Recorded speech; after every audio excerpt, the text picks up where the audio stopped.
రే మీరు ఎన్ని ఏదో పనులు చేస్తున్నా చిన్నప్పటి నుంచి ఫ్రెండ్స్ అని ఊరుకుంటున్నాను రా. రాత్రి విషయం ఆ ఎస్ఐ గారికి ఎలా తెలిసిందిరా? నేనే కంప్లైంట్ ఇచ్చాను రా.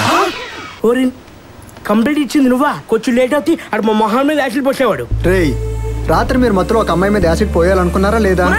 మాట వస్కారా అన్నా కానీ నిజంగా పోసేస్తావేంటి? రే మీరు తాగింది మందే అయితే మార్నింగ్ కి దిగిపోయేది, కానీ మీరు తీసుకుంది డ్రగ్స్. దాని ప్రభావం 24 గంటల వరకు అలాగే ఉంటుంది.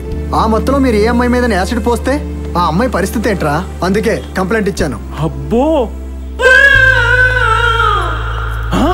రే ఇప్పటికైనా మీ అలవాట్లు మార్చుకోండి రా. వీళ్ళేంట్రా? మా నటరాజేడ్రా. రే స్టార్ట్ చేశాడు రా బాబు, త్వరగా రండి. నువ్వు ఈ విధంగానే తిరుగుతావు అనుకుంటే నేను రాకపోతుంది కదరా. ఆ అమ్మాయిని పట్టుకోవడం మానేసి అలా కొట్టుకుంటున్నాడేంటి? అలా కొట్టుకోవడం వాడి వీక్నెస్. నీకెలా తెలుసు? అంతేరా బాబు, నాలుగు కూడా ఎలాగైతే ఆశ్చర్య పెట్టాడు. చూస్తారండి, వెళ్ళి నాలుగు పీకండి. అయ్యో అది ఉండడం తెలుసుంటే ఈ పిచ్చి డ్రెస్ వేసుకోకూడదు. ఇటు రండి అమ్మా, త్వరగా రండి. చీర కట్టుకున్నందుకు నన్ను తినేస్తున్నారు.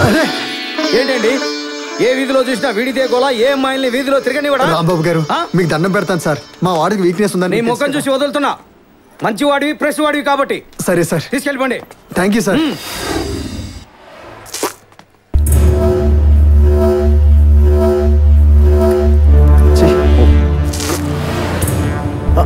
రే ఏం చేస్తావు నీకు తెలుస్తుందా? పాన్ తింటున్నాడయా? ఏంటయ్యా నీ బాధ? అసలు ఏంటి? పాన్లా తినాలయ్యా, అంతేగాని గేదెలా తినేసి రోడ్ల మీద పేడ వేసినట్లు మనుషుల మీద బస్ స్టాప్ లో వేయకూడదు. సరేనయ్యా, ఇప్పుడు ఏం చేయాలో చెప్పొచ్చుగా. క్లీన్ చేయి. ఎలా చేయాలో చెయ్యి, తర్వాత నేను చేస్తాను. మనుషుల మీద వేయడం తెలుసు కానీ తొడవడం తెలీదా నీకు? ఇదిగో ఇలా తొడాలి. తుడుస్తారో మాకు తెలదు మరి. నువ్వు మనిషి మృగానే రా, అసలు సొసైటీలోనే బ్రతుకుతున్నావా? నువ్వు వేగంగా రారా బాబు. ఎంతసేపు వెయిట్ చేయాలి నీకోసం? చూడవాడు ఎలా వస్తాడో. రోడ్డు అన్ని తర్వాత ఈగండి ఉంటారేంట్రా? పోనీ ప్రతిదానికి రూల్స్ రెగ్యులేషన్స్. రై చూసుకోరా ఊసేటప్పుడు మినిమం కామన్ సెన్స్ లేదా? రోడ్డు అని బాబు అనుకుంటున్నావా? బస్ స్టాప్ నోట్ చేసుకుంటా. నాకు నువ్వు ముందు అర్జెంట్గా పోలీస్ స్టేషన్ పోనీరా.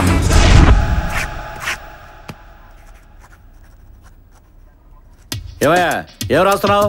హలో మాట్లాడవేంటి? ఒక్క నిమిషం సార్. ఏం రాస్తున్నావు? నేనే కాదు సార్, ఈడే అడుగుతుందో నిన్నే. చెప్తాను సార్. చెప్పు.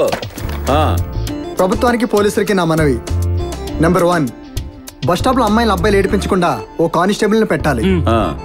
నెంబర్ 2, బస్ స్టాప్ లో పాన్ నమిలిస్తే 500 రూపాయలు ఫైన్ పెట్టాలి. అది కూడా నువ్వే డిసైడ్ చేసావు అన్నమాట. మీరంటే అభిమానం సార్. నెక్స్ట్ నెంబర్ 3, బస్సులో అమ్మాయిలు అబ్బాయిల సీట్లలో అబ్బాయిలు అమ్మాయిల సీట్లో కూర్చొని రెస్పాన్సిబిలిటీ లేకుండా ప్రవర్తిస్తున్నారు సార్. అబ్బా, దానికి 1000 రూపాయలు ఫైన్ పెట్టాలి సార్. కానిస్టేబుల్స్ వీడికి పబ్లిక్ రెస్పాన్సిబిలిటీ చాలా ఎక్కువగా ఉంది, బయటికి లాగండి. సార్ ఇది చాలా అన్యాయం సార్, మీరు కూడా రెస్పాన్సిబిలిటీ లేకుండా ప్రవర్తిస్తున్నారు. నేను మీడియా వాడిని సార్. పొద్దున్న లేచిన కానీ అలాంటి మీడియా వాళ్ళని చాలా మంది చూస్తున్నాం. నేను చెప్పదు మీరు వింటో లేదు, సామాన్య మాట మీరేమింటారు సార్? ప్రతి ఒక్కరు మీడియా గురించి మాట్లాడటం, హీరోలో పోజులు ఇవ్వటం. సార్ ఇవన్నీ పెడితే మీకే లాభం సార్.